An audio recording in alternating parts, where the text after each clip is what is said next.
नमस्कार दोस्तों, आज मैं मानव मस्तिष्क और उसके कार्यों के बारे में बात करूंगा कि ये कौन कौन से कार्य करता है। मानव मस्तिष्क की संरचना आपके सामने बोर्ड पे बना हुआ है। इसमें आप देखेंगे कि मस्तिष्क जो है उसके 3 प्रमुख भाग हैं: अग्र मस्तिष्क, मध्य मस्तिष्क और पश्च मस्तिष्क।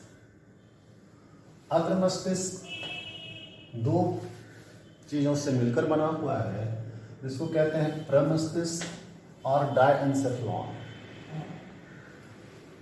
प्रमस्तिष्क और डायएन्सेफलॉन में प्रमस्तिष्क जो है वो पूरे मस्तिष्क का लगभग 2/3 हिस्सा कवर करता है। यह आप देखेंगे कि ब्रेन जो है एक्चुअली एक बहुत ही महत्वपूर्ण अंग है किसी भी जंतु का, जो उच्च कुल के जंतु होते हैं। और उसमें आप मानव को भी जानते हैं कि मानव जो है इसमें सबसे ज़्यादा डेवलप नर्वस सिस्टम है, और इसी के कारण यह अभी विकास के सोपान पर सबसे ऊपर है। और अगर इसकी हम लोग आयतन की बात करें पूरे ब्रेन की, तो यह 1650 ml के लगभग इसका आयतन है। और इसका अगर वेट लें हम लोग तो वो होता है लगभग 1.5 kg। तो आप समझ जाएंगे कि ये कितना महत्वपूर्ण अंग है, क्योंकि इसके बिना आप कुछ कर ही नहीं सकते। हमारा शरीर कुछ फंक्शन कर ही नहीं सकता। नियंत्रण एवं समन्वय का सबसे महत्वपूर्ण अंग है यह। तो इसीलिए आज हम लोग मानव मस्तिष्क के बारे में सब कुछ जानेंगे। और शुरुआत हमने की थी कि अग्र मस्तिष्क जो है वो 2 भागों से बना हुआ है, प्रमस्तिष्क और डायएन्सेफलॉन। अब प्रमस्तिष्क के बारे में मैंने बताया आपको कि यह जो है 2/3 जो ब्रेन है उसके हिस्से को ये कवर करता है। ब्रेन एक्चुअली खोपड़ी के अंदर होता है, जिसको कपाल कहते हैं, स्कल कहते हैं, और वह भी मेनिंजेस नामक झिल्लियों से घिरा होता है। और उसके अंदर सेरिब्रो स्पाइनल फ्लूइड में हमारा ब्रेन जो है तैरता रहता है। और ये संरचना इसलिए है कि जिससे कि इस स्पाइनल फ्लूइड में जो ब्रेन है हमारा वो सुरक्षित रहे किसी आघात से, क्योंकि आप जानते हैं ब्रेन बहुत ही नाजुक है। अगर इसके किसी भी हिस्से में आघात होता है, इंजरी होती है, तो कोई ना कोई हिस्सा हमारा पैरालाइज हो जाएगा, हम कुछ ना कुछ करने में नाकाम हो जाएंगे। तो ब्रेन को बचाने के लिए प्रकृति ने ये सिस्टम यहाँ बनाया है। तो बात कर रहे थे अग्र मस्तिष्क की। अग्र मस्तिष्क के बारे में बता दूं आपको कि अग्र मस्तिष्क 2 मेन चीजों से मिलकर बना हुआ है। वह है पहला प्रमस्तिष्क और दूसरा है डायएन्सेफलॉन।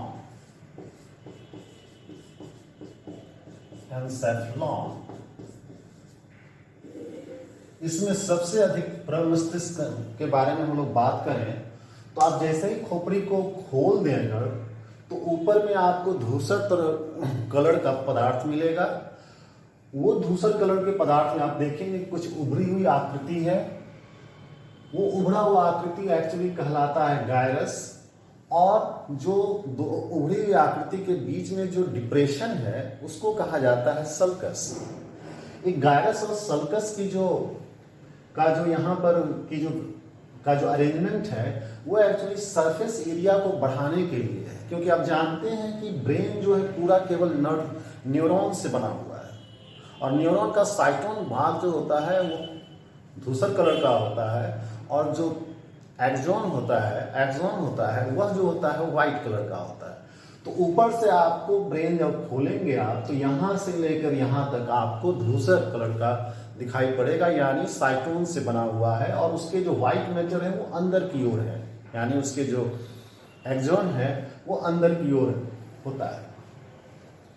अब प्रमस्तिष्क हमारा सबसे महत्वपूर्ण भाग है हमारे ब्रेन का, क्योंकि यहीं पर जितनी भी सूचनाएं आती हैं हमारे पूरे शरीर से उनको एनालाइज किया जाता है, यानी उस पर उसको विश्लेषित करता है। इसके अतिरिक्त सूचनाओं को स्टोर करता है, यानी संरक्षित करता है, और सूचनाएं जो प्राप्त होती हैं उस पर विश्लेषण के बाद, कोऑर्डिनेशन के बाद वो आदेश जो होता है वह भी देने का कार्य प्रमस्तिष्क के द्वारा ही होता है। प्रमस्तिष्क में बहुत सारे निर्दिष्ट बिंदुएं बनी हुई हैं जो विभिन्न कार्यों के लिए विशिष्टीकृत होती हैं, स्पेशलाइज्ड होती हैं। तो प्रमस्तिष्क की तो बहुत बड़ा रोल है, और हम इंसान जो हैं इतने विकसित जो हैं उसमें प्रमस्तिष्क का बहुत बड़ा क्या है रोल है। इसके अतिरिक्त डायनसेफ्लॉन में आप पाएंगे कि डायनसेफ्लॉन का एक हिस्सा है जो कि आप यहाँ देख रहे हैं, हाइपोथैलेमस।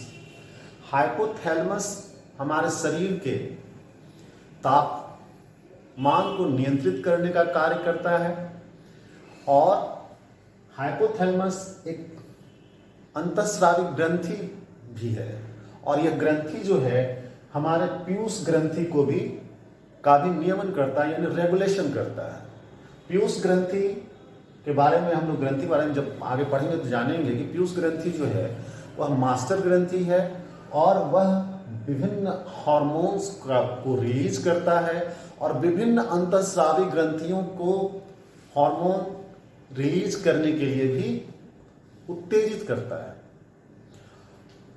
लेकिन पीयूष ग्रंथि अपने आप में केवल मास्टर ग्रंथि नहीं है, उसको भी नियमित करने के लिए यहाँ पर हाइपोथैलेमस है। हाइपोथैलेमस के बारे में बता चुका, आपके शरीर का जो तापमान है उसको भी नियंत्रित करने का काम कौन करता है? हाइपोथैलेमस करता है। यानी जब आपके शरीर का तापमान बढ़ता है तो आप यह समझ लीजिए हाइपोथैलेमस के कार्य में थोड़ी सी गड़बड़ी हुई है, जिसके कारण आपके शरीर का तापमान क्या होगा?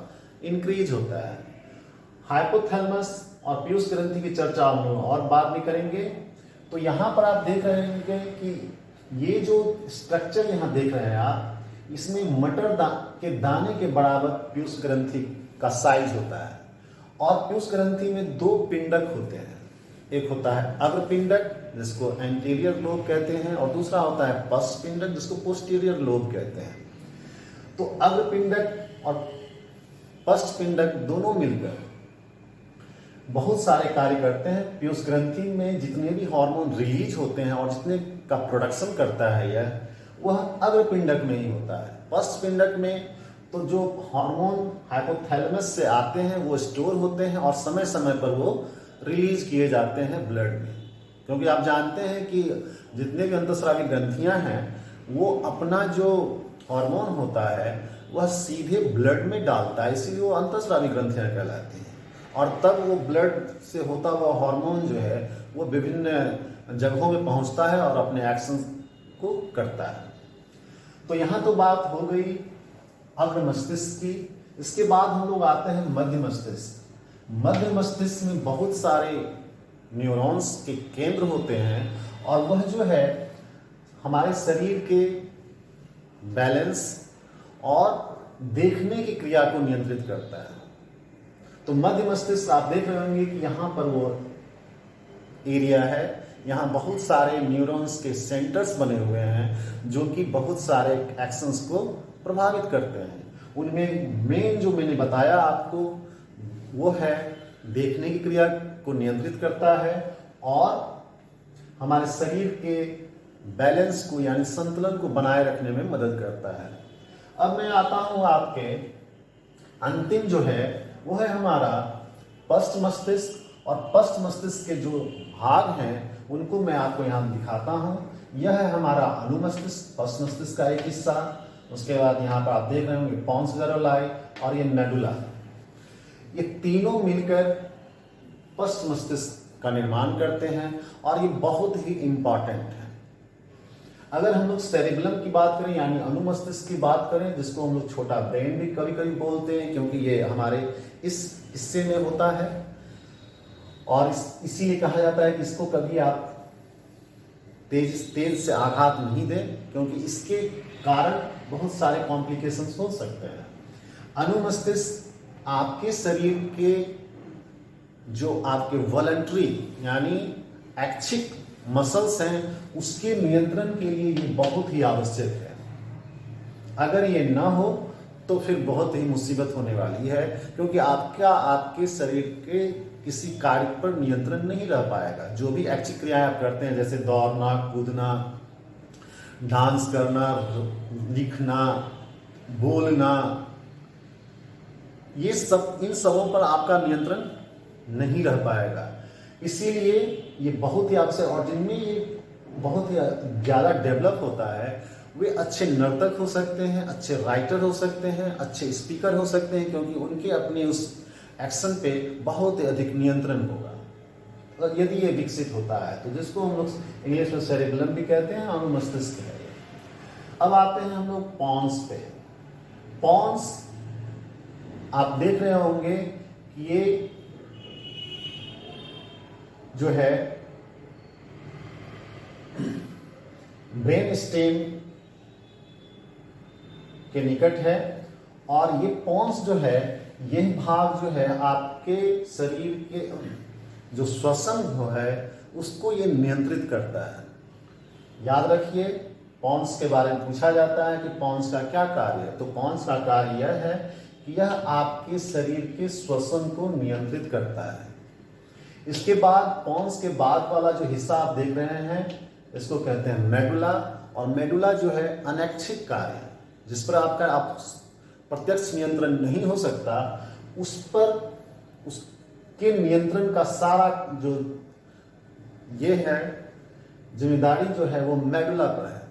मेडुला की अगर बात करें तो इसके एक्शन के बारे में आप सोचिए, यह आपके अनैच्छिक क्रियाओं को नियंत्रित करता है, जिसमें शामिल है वॉमिटिंग, श्वसन के दर को, हार्ट बीट, इसके अलावा छींकना, ये सारी चीजें जो आप देख रहे हैं ये मेडुला के द्वारा ही किया जाता है। और मेडुला नीचे, ये बेलनाकार आकृति है, और यह नीचे की ओर जाकर मेरुरज्जु में मर्ज हो जाता है। और मेरुरज्जु के बारे में हम लोग और भी बात करते हैं, तो मेरुरज्जु जो है ये बेलनाकार स्ट्रक्चर है, और यह जो है न्यूरॉन के असंख्य कोशिकाओं के द्वारा मिलकर बना हुआ है, और यह हमारे इस क्षेत्र से यानी हमारे ब्रेन के मिड स्टेम से होता हुआ निकलता है, और मेरुरज्जु जो है वह प्रोटेक्टेड है स्पाइनल कॉर्ड के द्वारा, स्पाइन के द्वारा। स्पाइन में बहुत सारी हड्डियां हैं, और उन हड्डियों के बीच में हमारा मेरुरज्जु जो है वह सुरक्षित रहता है, और वह भी cerebro spinal cord, spinal fluid के द्वारा सुरक्षित रहता है। और लेकिन मेरुरज्जु में आप पाएंगे कि वहाँ पर बाहर की ओर व्हाइट मैटर होता है और अंदर की ओर धूसर होता है, यानी ग्रे मैटर होता है। Unlike our brain, where in brain you will find that जो ग्रे मैटर है वो ऊपर की ओर होता है और व्हाइट मैटर अंदर की ओर होता है। तो ये सारी बातें तो आप समझ रहे हैं।